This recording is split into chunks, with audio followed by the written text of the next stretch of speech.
In this video, we're going to talk about circuit rebuild again.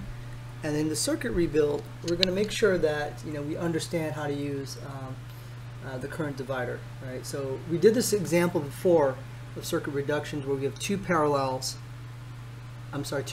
parallel and one in series. Right. This is our original circuit. We broke down the circuit. Right. So again, we have R1, R2, R3. We have a parallel circuit here. This becomes an equivalent parallel circuit, and then it becomes a series circuit.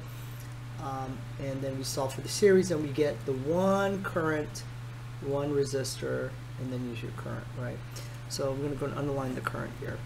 So I did this previously, but because I don't want to reinvent the wheel. Last thing you want to do is reinvent the wheel, right? That's not the best idea. So now take this circuit. How do I rebuild back up the circuit? With voltages across all the resistors. Okay, that's the rebuild. And you will need current divider, and I'll show you how to use it. And you may need voltage divider. You can skip voltage divider. You can just use V equals IR to get what you need. All right, and so we'll go through it. So first thing you want to do is when you reduce your circuit, you want to be able to label your diagram. So again, we have diagram 1. Right, diagram 1 on the top. Diagram 2,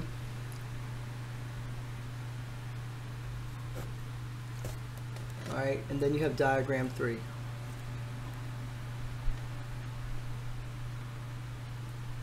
Okay, and here,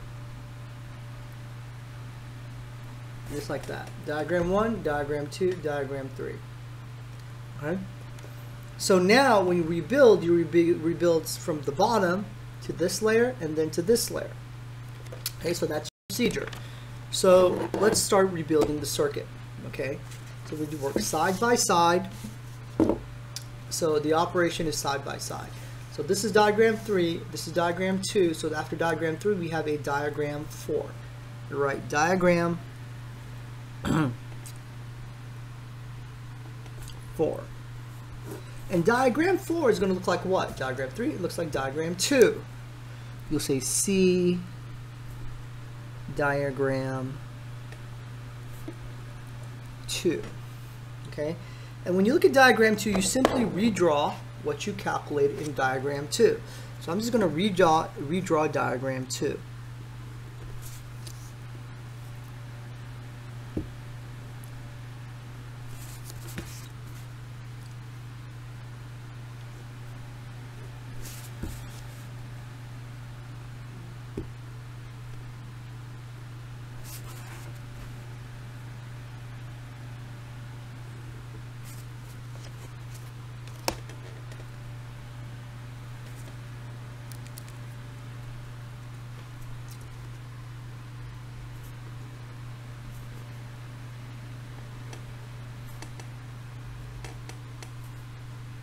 R1, you'll have an RP, right? You copy verbatim and understand the R1 is a certain value, RP is a certain value, and then you'll have an I, right?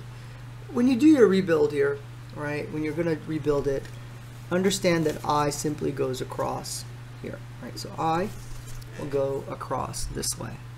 So half this class is can you draw off stencils, right? So that's half the class. The other half is can you do the calculations. So here we want to find the values of V of R1 and V of RP. Okay. Now how do we do that? We can use two ways. We can use voltage divider, right? Or we can use V equals IR. So I rather just use V equals IR. It's much simpler. So V of R1 is equal to IR1, right? Which is what?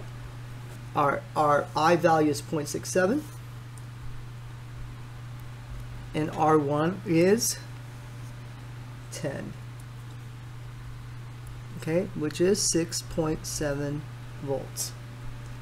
VR2 is IRP. Okay, what is RP? RP value is 2.5. Okay. So that's 0.67 times 2.5. Okay.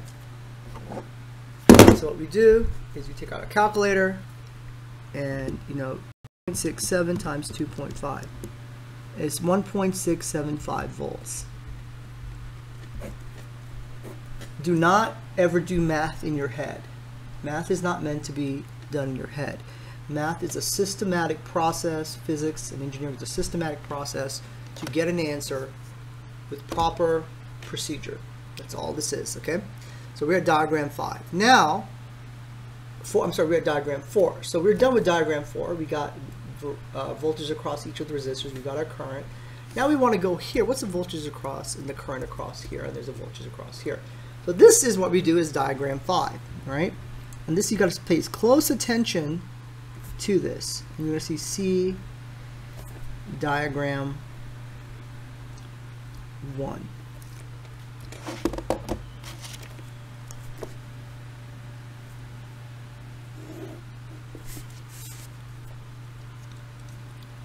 From diagram 1, I'll redraw it just like that.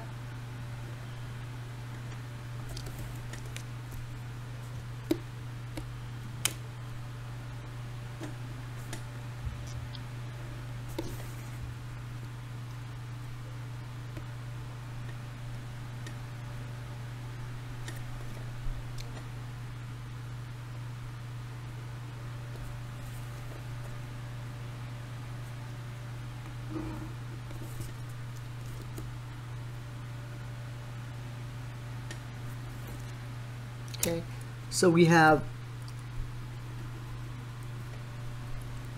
R1, R2,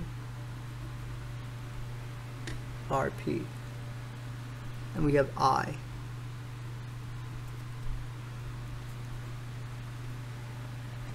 Okay, now we need to find, we have the voltage across R1 already, right? So VR1 is already checked. We're finished. But we want VRP is not VR2 and R, I'm sorry, not RP. This is R3, I apologize. When you're working, there's a tendency to make a lot of errors. So it's best to have a calculator always around, right? I'm not a calculator, but an eraser to really help you work. So you have R3 here, right? So how do I do this? Okay, I need to find the voltage across each of the resistors. What am I going to do? Well, before you find the voltage, remember the current precedes the voltage. So you have to find the current across each resistor before you can find the voltage across each resistor. Remember, always try to solve for current first. Once you graduate current, you get your voltage. So here is now you have, we're going to call this I2 and I3. We're going to split the current. Sort of like water goes into a pipe and splits in two different directions. Likewise, this is going to split.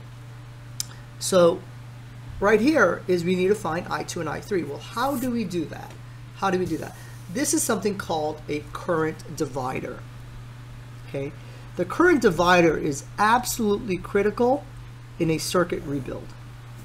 Okay, so here our I is 0.67. We got that, right?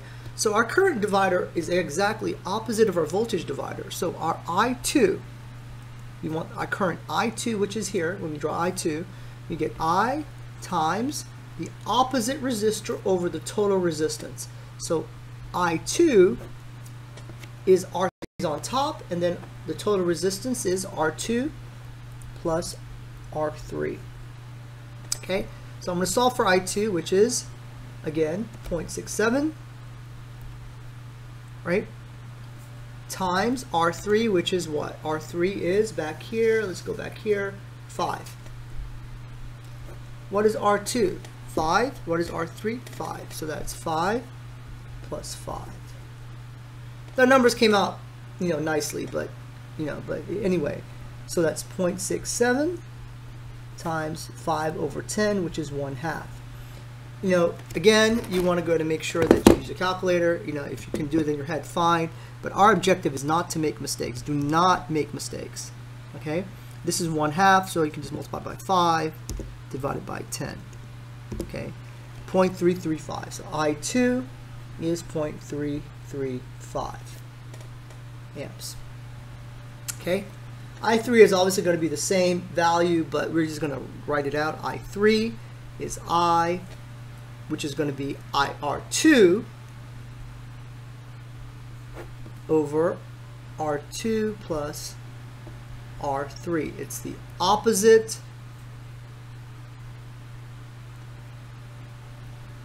resistor. And I'm just going to put it right there. Okay? And put a little arrow. And put a little arrow. Opposite resistor. So now I3 is equal to 0.67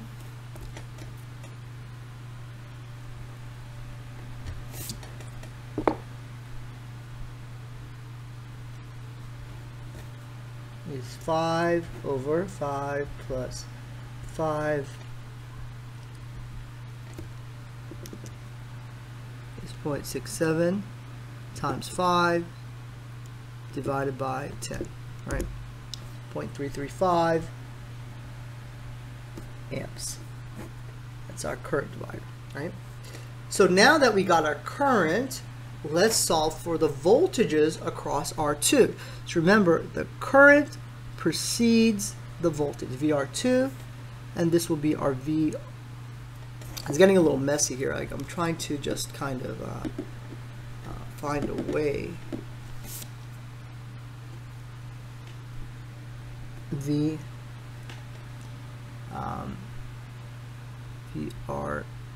VR2, and then we have, let me just kind of rewrite this a little bit to make things easier. Definitely don't want to make things harder on ourselves, right?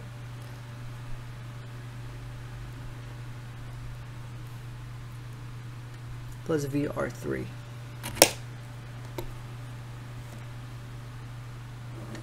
Okay, and what we're going to do is, since we ran out of space, what we're going to do is we're going to continue our work here. We're going to continue it in this side. That's what it means, right? So as I continue my work here, I'll solve for VR2 and VR3. Well, that's just what? I2. So what's running across VR2? Let's look at that first. Okay, let me just erase all this. Okay. What's running across VR2? It's I2, R2. Okay. I2, R2. So it's I2, R2. Okay. And which is, I2 is 0.335. What's R2? R2 value is 5. Okay? And that value obviously is going to be 0.335 times 5 is 1.675 volts. Okay? And obviously our VR3 will be the same because it's the values are the same, but we'll just do it anyway.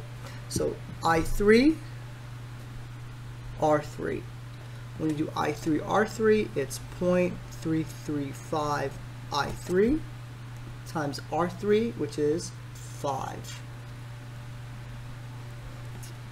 Which is, again, 1.675 volts. And that's how you analyze a circuit rebuild. Okay? This is a little time consuming, it's a little bit of patience, but it's not very difficult if you follow the steps.